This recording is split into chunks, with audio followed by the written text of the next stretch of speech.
One, can you hear me? Okay. Hello, One Feather. Good morning. How's it It going? is an amazingly high energy day, and we're getting feedback. You're getting an echo, or I'm getting an echo. Oh, really? You're hearing yourself? I was at first. Quiet. Yeah, Maybe. looks like it stopped of its own accord. I don't think I have anything Technology. differently. Yeah, just randomly. Yeah, and our loon is back in the lake, giving us our little morning greeting there. That's a nice thing. I think it's a mating call. You saying it's for you? Is that No, I've had enough loons in my life. I'm pretty much experienced in that endeavor, that travail. So I think I'll move on from that. All the ones I got had cracks in them, as that song we heard just minutes before was talking about. I think that's a Leonard Cohen song, if I remember right. So. Yeah, I don't know who it was. Who was that, Lynn? Oh, so everything has cracks in it. That's how the light gets through. And I'm like, well, yeah, that's pretty the cool. line. It's a line by Leonard Cohen. Yes. Yeah. So our you Canadian. were just know for sure. Oh, he's obsessed with that song, everybody. No. Well, I'm obsessed with everything. I'm obsessed with life. And it just keeps getting better and better. I mean, yeah. You look at I pass by this billboard that says addiction help. And every time, like I think, oh, I need to go there. Well, and then I quickly analyze what I'm saying in myself and like, oh, no, I don't think they can help me with the addiction to my body and addiction to my world. I think they're talking about this superficial addiction stuff, like drugs and things like that. So sex and drugs and food and rock and roll. Yeah, I guess the good stuff, huh? Yes, the staples in this material life that we absolutely become gluttons about. Else we become super healthy, bodybuilder, run in the woods kind of person, and deny ourselves all those things, but it's still in slavery to the body, and that also has somewhat final outcome to it. Yeah, it's all the same thing, just folded differently, isn't it? Yeah, it is. It's a part of the universe we inhabit. You know, you've got the electrons and the protons and the neutrons, and everything is spinning around you. And it's either a positive or negative polarity, and you're in the middle of the whole mess, trying to keep this thing balanced. And boy, can that ever get to be crazy. Yeah, especially when you think about it too much. I almost went into a panic there. Like, oh crap, I need to worry about that. Oh geez. You don't have to worry about it, but it's good to know where my neutrons are. Yeah, it's good to be mindful of it, and then and then move on. Mindfulness and moving on. It is 10 a.m. It is 10 a.m. Do you know where your electrons are?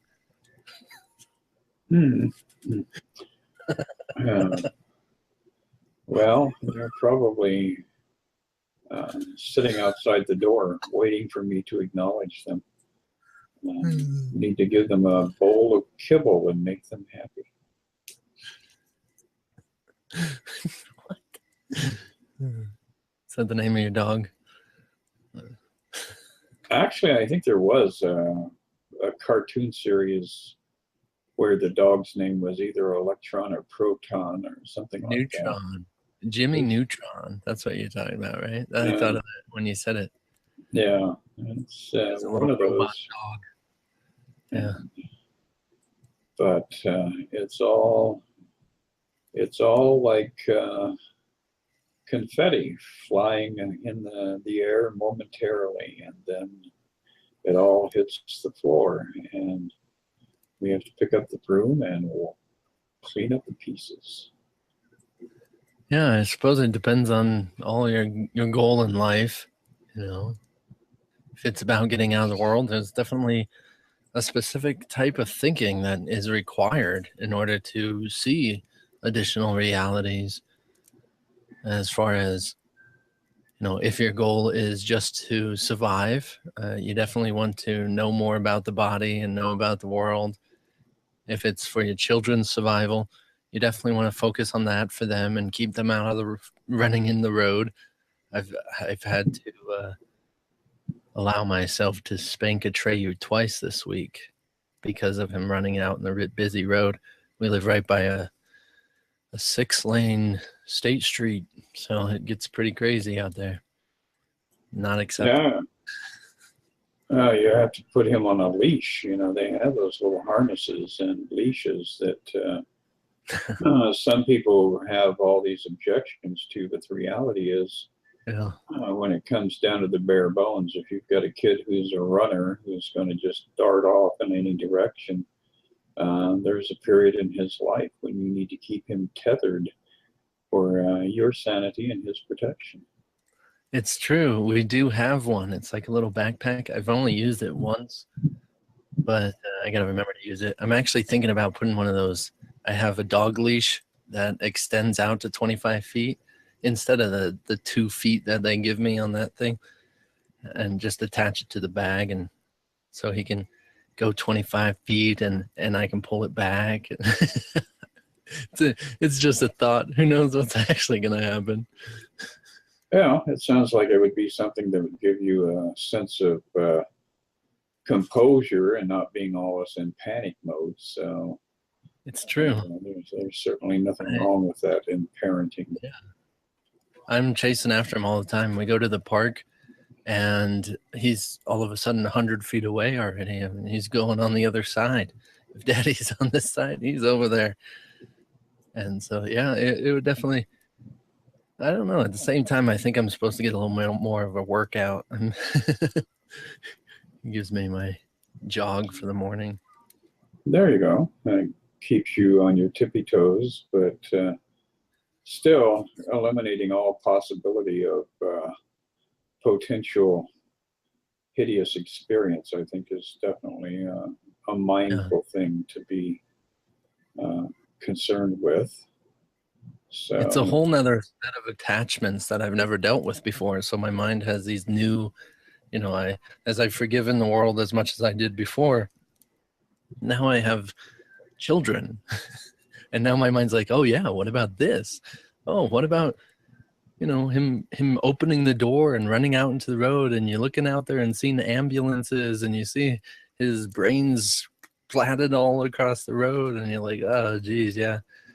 That's somewhat believable. And you're like faced with a whole nother scenario. It's like endless. Once you find something to believe in, to be attached to, even as a child, then your pieces can easily be out of balance. So it's definitely a training to be able to be watching after those neutrons and protons and keeping it on. Keeping it on just the straight and narrow, as some would call it, of being able to do what you need to do for that survival, as well as being at peace while doing it. Exactly. And so part of a greater painting that we have created for ourselves. And so it's important to make sure that each detail of the painting is supervised, I guess you can say. Yeah. I've had a couple of the other kids, the SEP kids, all over for the entire week. And it's definitely not, as far as helpful, it's definitely training, but it's to have them, not just the weekends, you know, you're like, oh, finally the weekend's over, kind of an idea. And then to have them, some of them for the whole week, you know, it's a totally different scenario, totally different story. And you're confronted with all these new opportunities of them being in close quarters a lot and starting to fight a lot. And, you know, what are you going to do? You know, it's like, am I just going to sit in the corner and just try and love them and change my perspective of it? Or am I going to crack down and at the same time loving them while attempting to somewhat, lack of better words, discipline them to keep them from fighting so much, or even scared straight kind of an idea that happened the other day. Yeah, I think that there's multiple avenues that you can approach it from, but I think actually if you can start to create opportunities for them to put mutual effort into a single project, a lot of times that builds a strong allegiance where they're less competitive and more focused on the idea of helping each other to achieve something. So yeah, that's a good idea. Well put. I didn't think of that yesterday, actually, because they started imagining in the same world pretty much instead of fighting.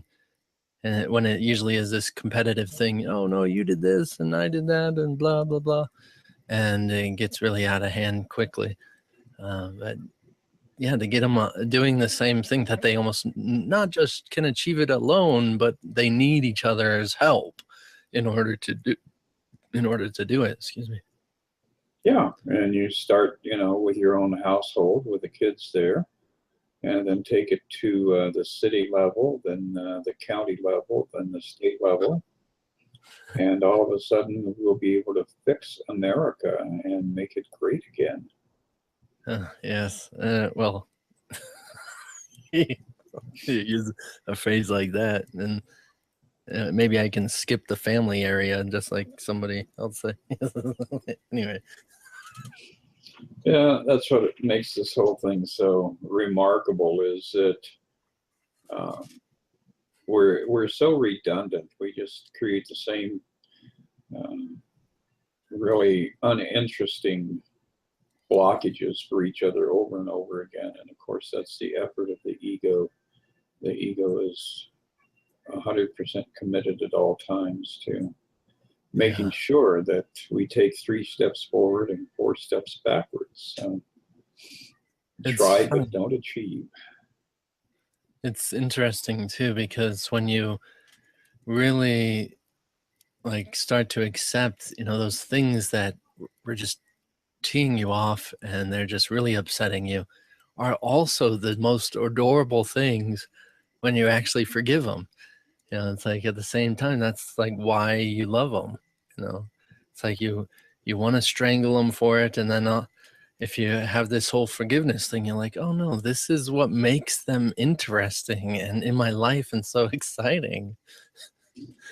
That is very true. It's the forgiveness is the key to everything. And as soon as you're able to step outside of your own ego, then it becomes a very easy journey with a lot of high points that are very much worth the effort. So, yeah, it's definitely impossible if I wanted to insist that, you know, Atreyu, for an example, needs to do it a certain way. Then it's just stress all night, and he needs to be this way or stop touching that.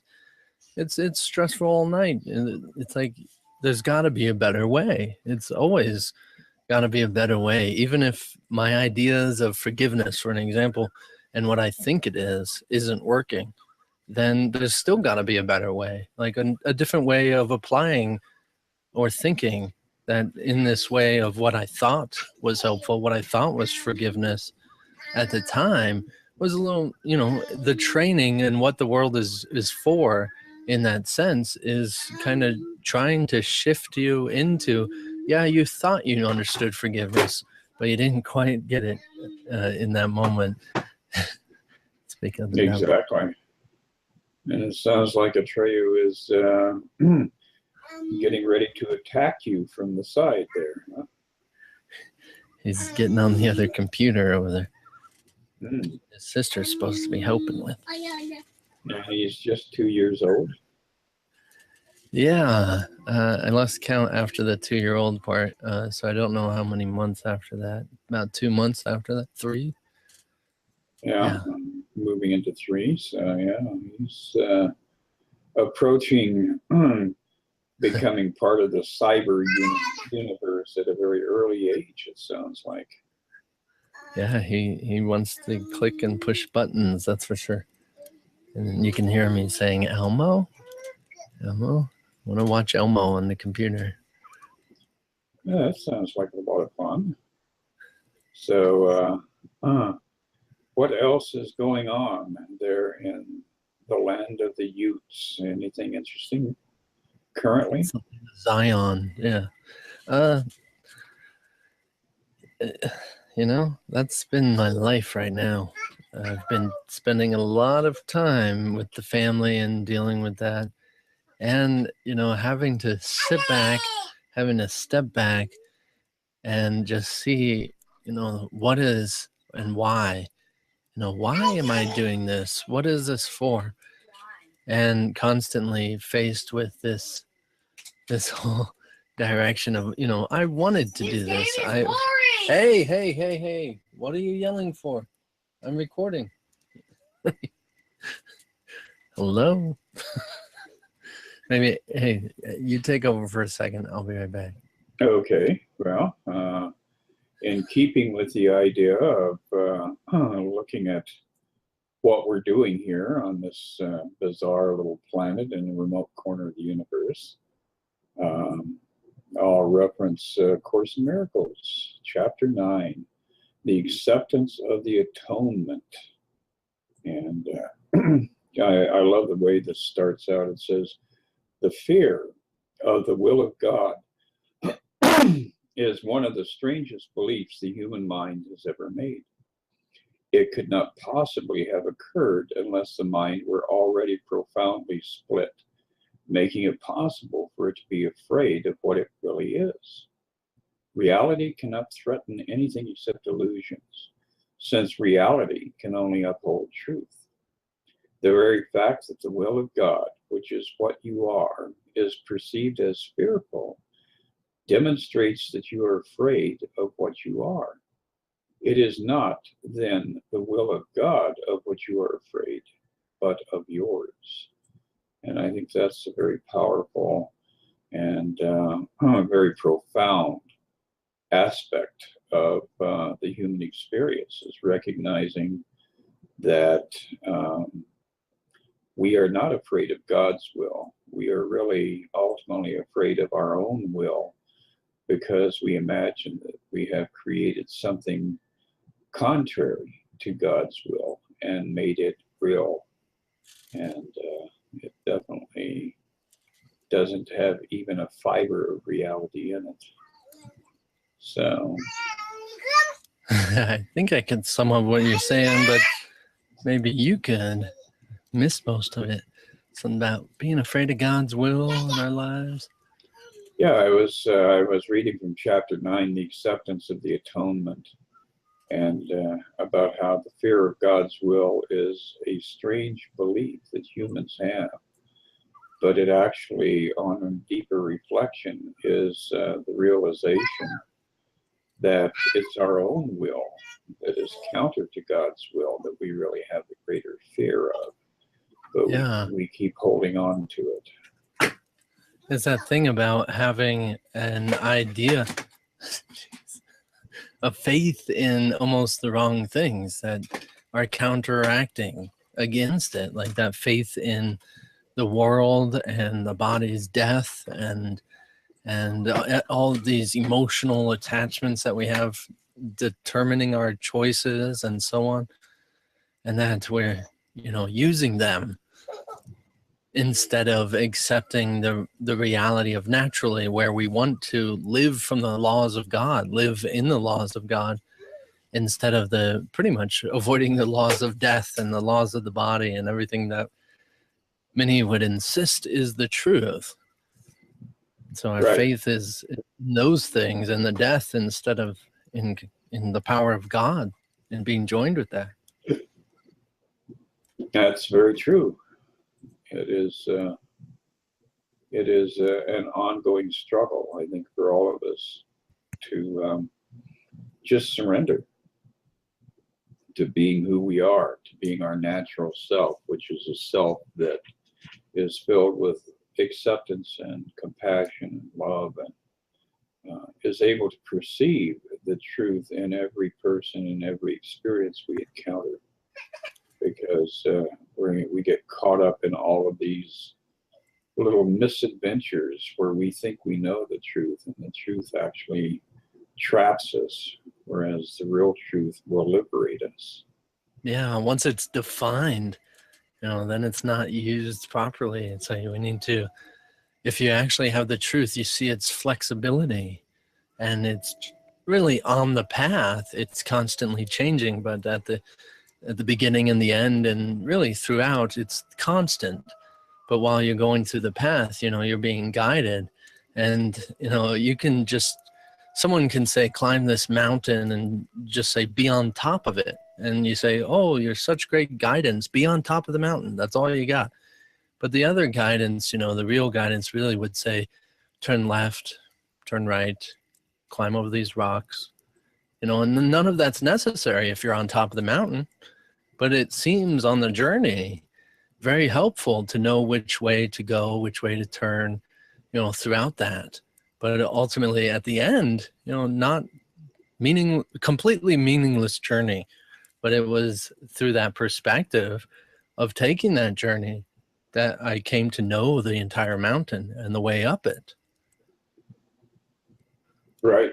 So then it's the next stage is going back down to the base of the mountain and sharing the experience, connecting with your tribe, your family, the people around you, and giving them a little boost in going in that direction of ascending the mountain that we have imagined ourselves to be blocked by. Yeah, hopefully it's not with stone plates and it's written carved in, but yeah. The intention was there.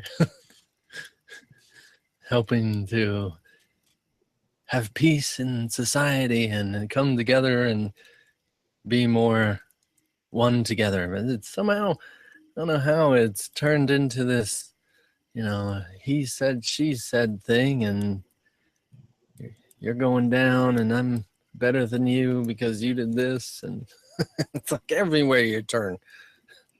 But yeah, it does seem to be kind of getting shrill right now for some reason. It seems like the polarization is more extreme than any period that I can recall. But again, that to me is the resistance of the ego. I mean, whenever we see this kind of amping up, it means that the ego is starting to identify something that's amiss. It's starting to recognize that it is being undermined, and so it kind of turns the volume up, is what it seems like. yeah, it sees its own demise, its death coming, which is good. It's a good sign. That's the whole idea of the Armageddon thing. It's not necessarily actually any more than just symbolically going on in our own minds. And when we're coming to the end of the world in our own minds, it will seem like everything breaks loose and you want to storm in any and every single way, because you as far as where your faith is concerned, you are going to die. You are going to disappear. You're going to be no more. And that's a pretty intense idea. It's a pretty intense thought. You think that literally I do not exist without my body. And, then you go and you experience something outside, something beyond, and oh, just the beauty of it, just to come back and realize, oh, how stupid I was and how stupid I still am. And you forgot already everything. Yes, that's that's the tragedy of it, is the forgetfulness, and it is definitely not a necessity. I mean, again, there are ways that we can go into that place and recall what we imagined to be our reality in a previous cycle through this realm, and repeatedly be able to kind of hopscotch about backwards to get a sense of what we are moving toward as we move forwards. So, and that's the, that's the beginning, really, of implementing A Course in Miracles, is to be able to recognize that at this point you have access to the past, and you can redeem it, you can forgive it, you can surrender it, let it go, and that will alter the future and make it much less terrifying, and ultimately speed up the process for all of humanity in this stampede toward heaven's gate. Yeah, when you recognize that the past isn't actually some trail behind you, but that it's actually still right in your mind right now, that you and everything you're thinking about in the past, you have opportunity and this ability to actually rearrange it. And the whole fact that you remember it a certain fashion, this negative situation that happened, you recognize that you're making it and rearranging it already to seem to be this negative situation. And you would say, from the day it happened to now, you're also, the entire time it's been defined as this negative situation. I didn't change anything, but the whole situation from the beginning. And you're saying that, you actually remember that day, and that past actually occurred, instead of it being a presence in your mind, and you're trying to maintain this memory for this experience.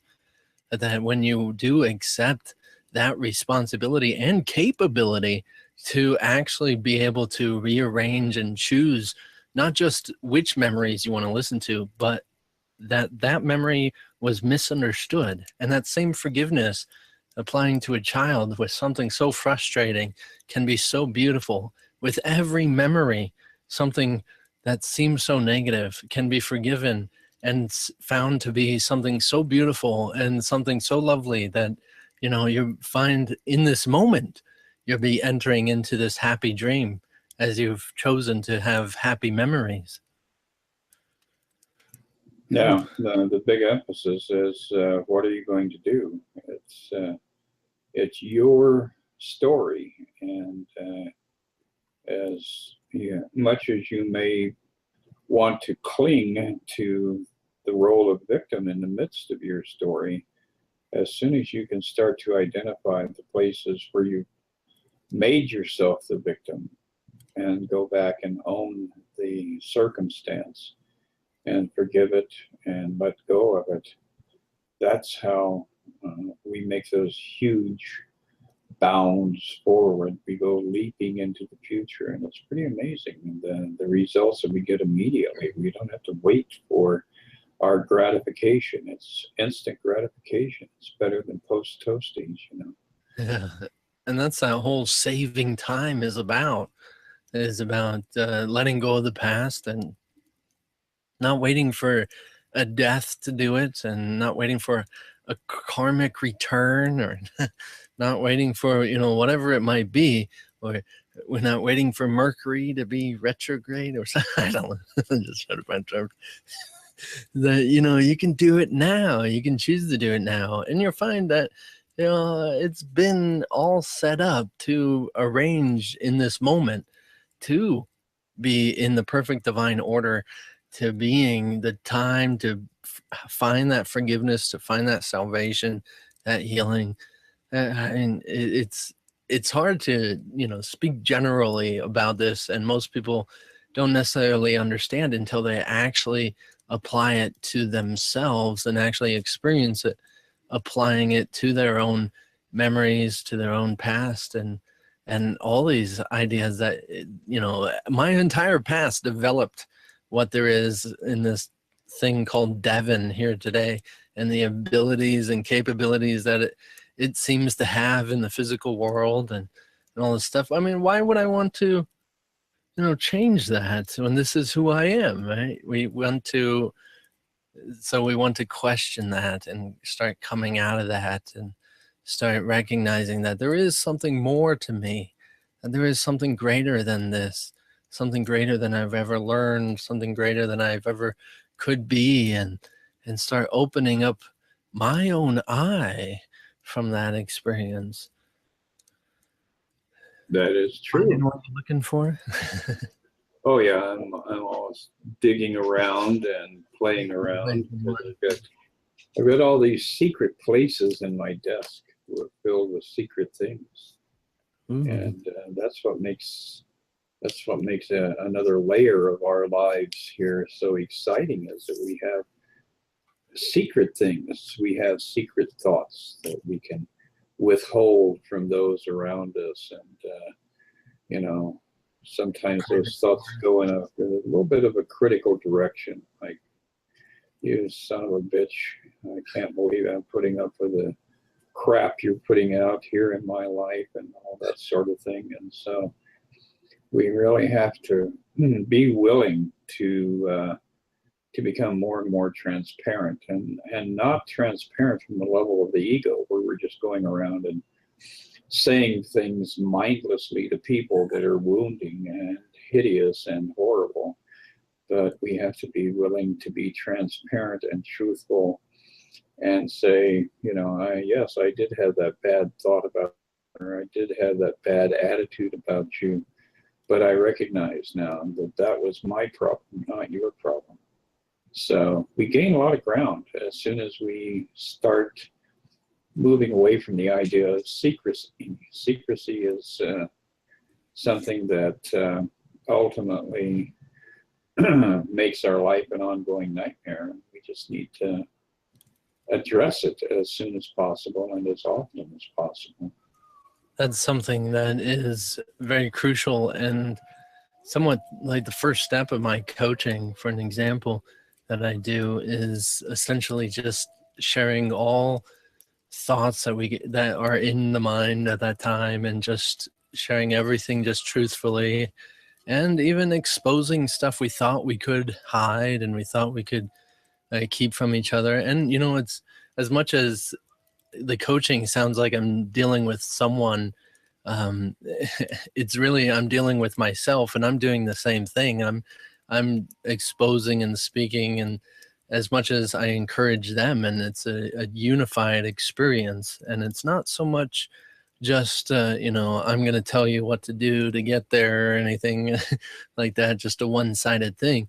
That this, as far as I see in my coaching, because it's very unique to the individual and to the person, and just the situation that's going on, but it's usually, you know, we're both going there together, you know, we're both on the same journey, and we're going to get there. And as much as I would say, you know, I've been there, I know where we're going, I've seen the place, and my favorite jacket I wear is a Sherpa, and I feel like that's part of me. That's what I'm doing.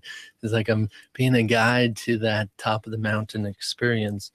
And as much as simply, you know, just recognizing the sensations in myself, and they're just representing someone that I'm, you know, as far as being on the bottom of the mountain, referring to before, someone that wants to know and wants to find out and wants to experience. And as much as, you know, I've wanted to do it myself, so that was, I would have loved support and help. And so in that understanding is, now I just want to help and love and support someone else through it, and we do it together. And so yeah, I mean, as far as the first step is really just exposing everything. You know, it seems like we're confessing our sins, our naughty thoughts and stuff like that, but it's really just, you know, recognizing each other beyond what we kept as secret. Yeah, and it becomes the highest level of honoring the other person. You know, when you are completely present and transparent, you're giving an immense gift to the people in your life. And sometimes they may not necessarily perceive it in that way.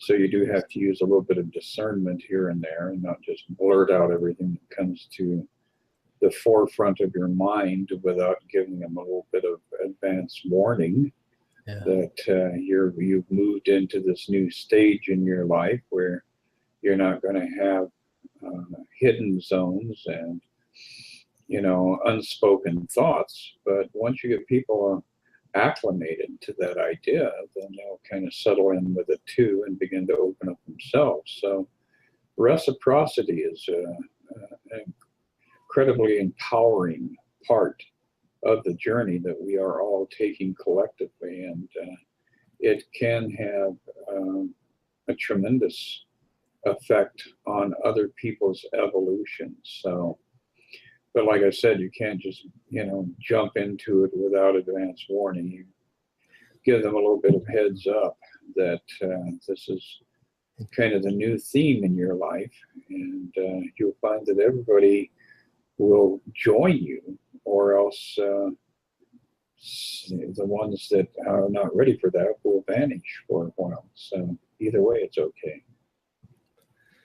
You need a large disclaimer. And you should have a posse of lawyers write it out for you, so you can be like all of the major corporations. Even if we wreck your life, we are not responsible for having wrecked your life, which really is true. But my disclaimer says I'm going to wreck your life. There you go. It's okay. Yes, be prepared. The wrecking crew is at your door. I feel like when I was getting my staff, it was something that was being told about it for me. It was that, hey, this is your disclaimer. You're walking around with this all the time. This is just, you're screaming to people that you got something going on. And if people really want to question their lives, they're going to ask you about it. And if they're not ready, they're going to avoid you.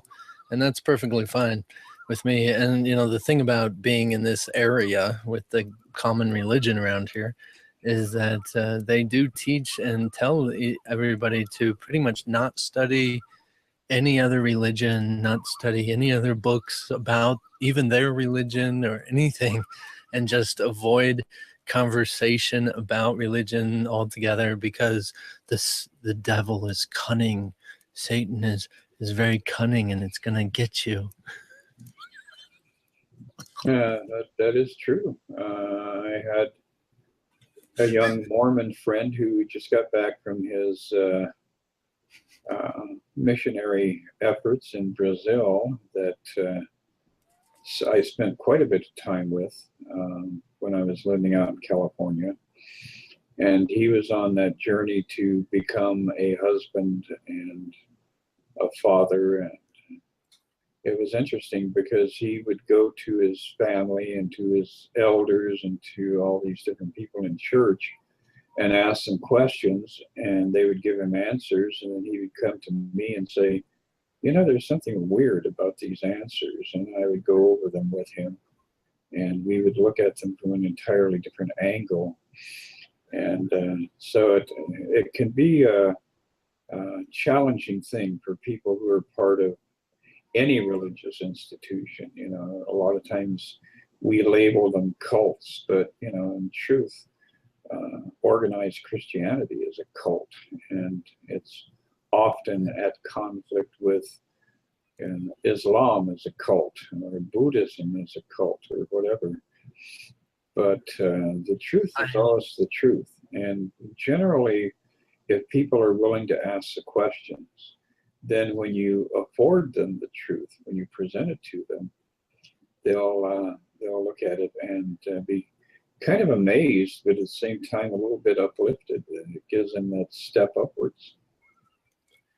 So a lot of our conversation is kind of reflecting on my interpretation of the Tao Te Ching, in which I've been doing a lot of recently. And I just interpreted the fourth verse, but on the third, it's ringing a bell, and I think you're going to relate a lot to it. I know you love the Tao Te Ching, and I've noticed that my interpretation, of course, is starting to use like Course in Miracles terminology and stuff, and using separation and seeing and all these ideas. So it's kind of interesting. Would you mind if I read that? Oh, I think it'd be awesome. I'm looking forward to it. So this is the third verse. Overvalue others, you start believing you need them. Overvalue possessions, you believe they are crucial for survival.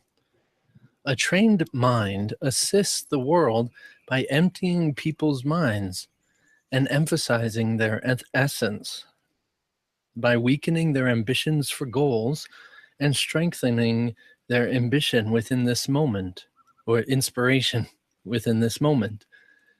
They help people detach from everything they know, everything they desire, and generate confusion in those who thought they knew, breaking down improper perceptions. Now they can actually begin to experience being in this moment and feel everything falling into place.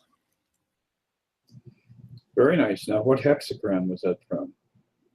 What a hexagram? You're saying what in interpretation? No, just what you Define had. hexagram. Pardon me? Define hexagram. Well, the hexagram is the major theme.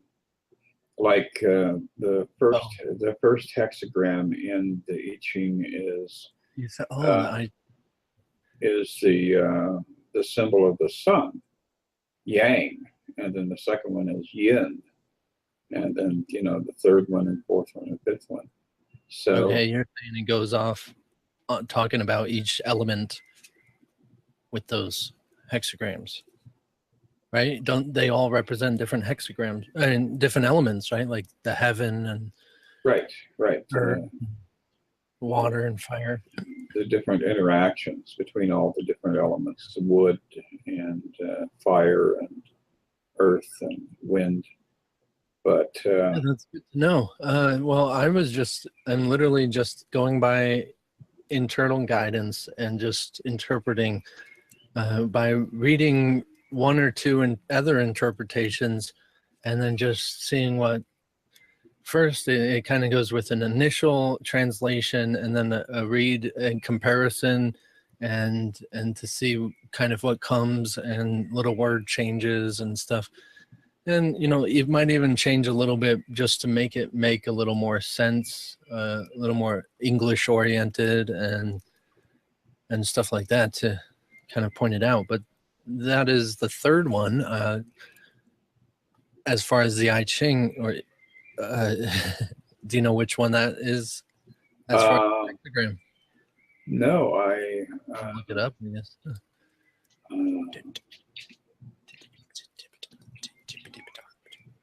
Sound of typing. I think I've seen that before, but no, I just, it's more important for me to just interpret it by spirit than it is to have a whole lot of research and ideas. So. Mm-hmm. Well, there's a basic format, and I'm getting all these things that are readings online. Okay, it's the Book of Changes, which is what we know, and good grief. But there are 64 sections to the I Ching. There we go, 64 hexagrams. And then each hexagram has a number of lines in it. It has 6 lines in it.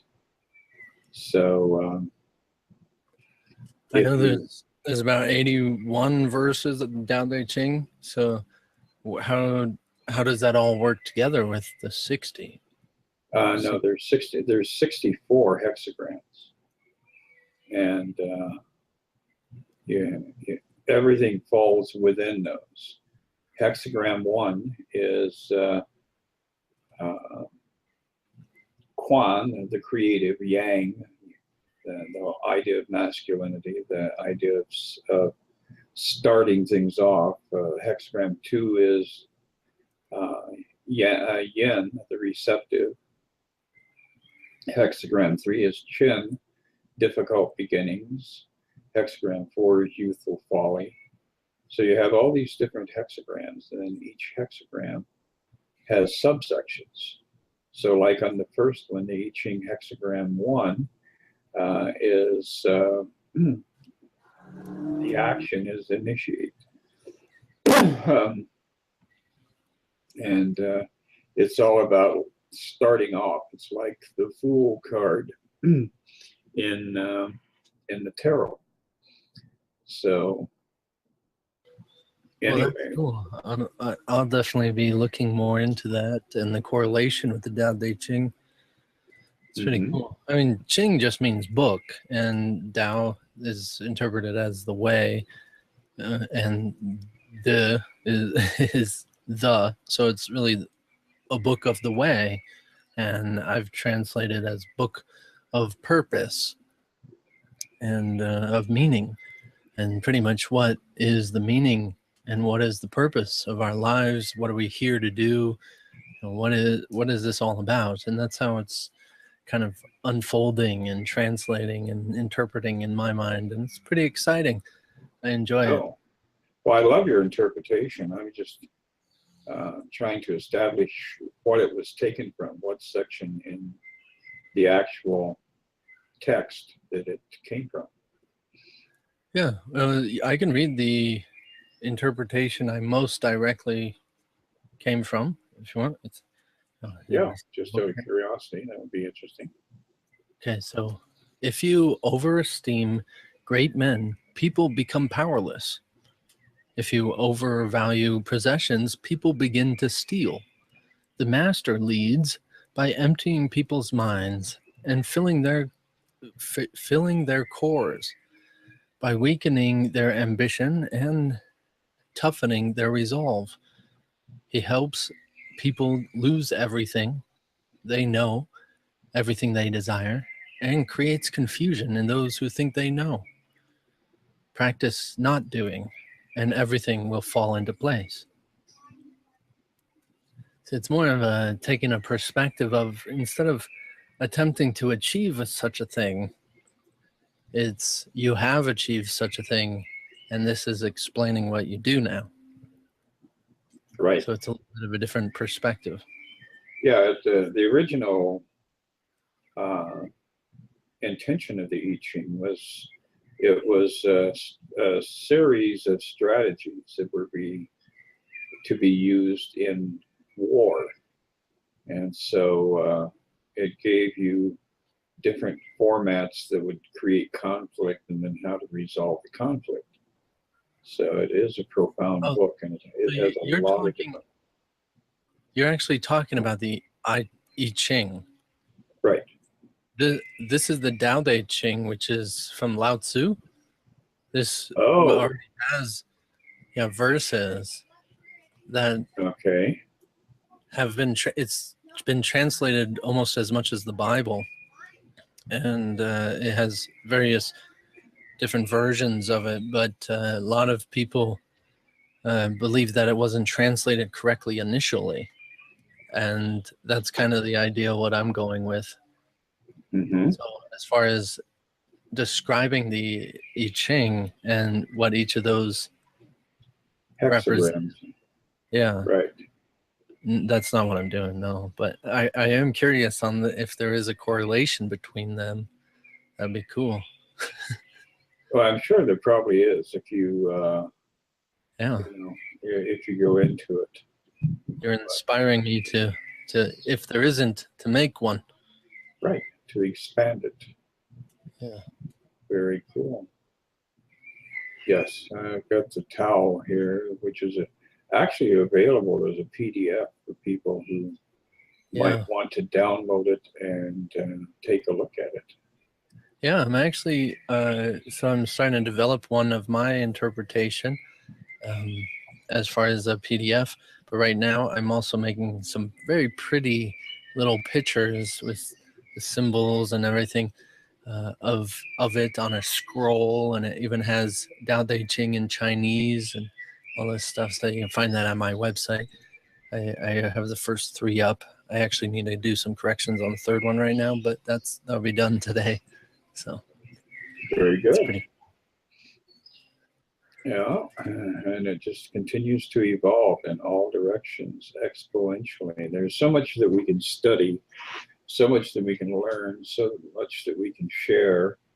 And then ultimately we go back to a point where we have to forget it all. We have to release it all because it's part of the journey out of the dream. But once you start to get close to exiting the dream, that's when you go through that process of purging all of this stuff, because you know that you can't take it where you're headed. Yeah, you have the willingness to let it all go and go empty-handed. Yeah, you know, it's funny. I actually have a lot of the I Ching on my staff, and it's surrounding the yin yang, and a lot of that it was reinterpreted for me as well, that the yin yang isn't actually about good and evil or right and wrong, especially within the spiritual universe, but that it does represent the knowledge good and evil after physicality became in representation, but that it's a dance between consciousness and spirit, that they represent each other, and then and that's the yin yang.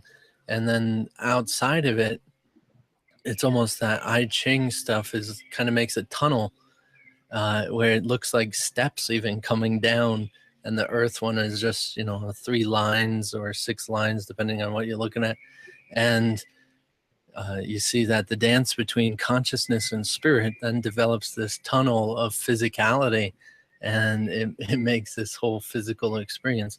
I don't know if you've seen the I Ching surrounding the yin yang, but that's kind of how it was interpreted for me, which is beautiful, and it's beyond the whole idea of opposition, and it's just talking and mostly referring to that the world is manifest from this dance between consciousness and spirit.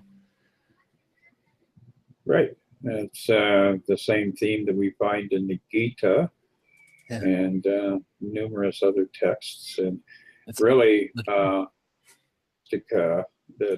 was kind of made profane by Adolf Hitler.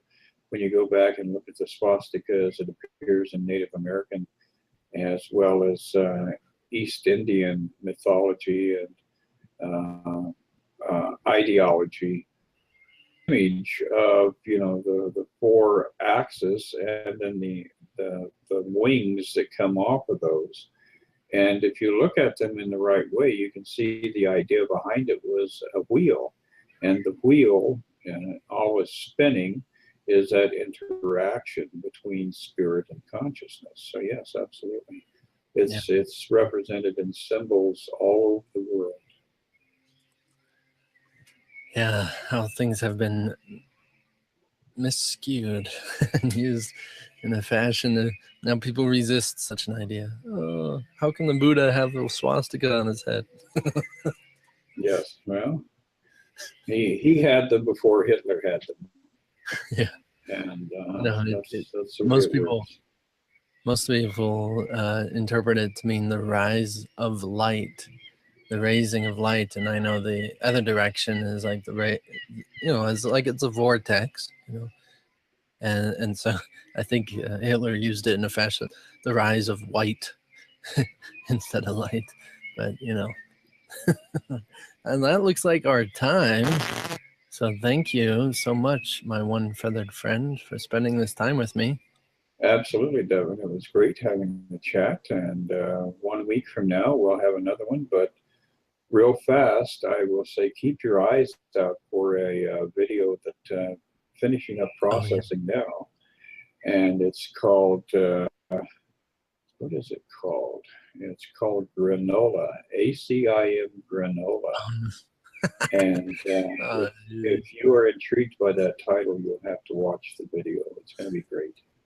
And that's on your page. And I'll plaster it everywhere. I'll put it on your page too. okay, sounds good. That's the Monday one we did with the group. Right. Awesome. Yep. Great. Thank you all for tuning in and being here. And I'll see you later. Talk to you next week. Sounds good. Bye. Bye.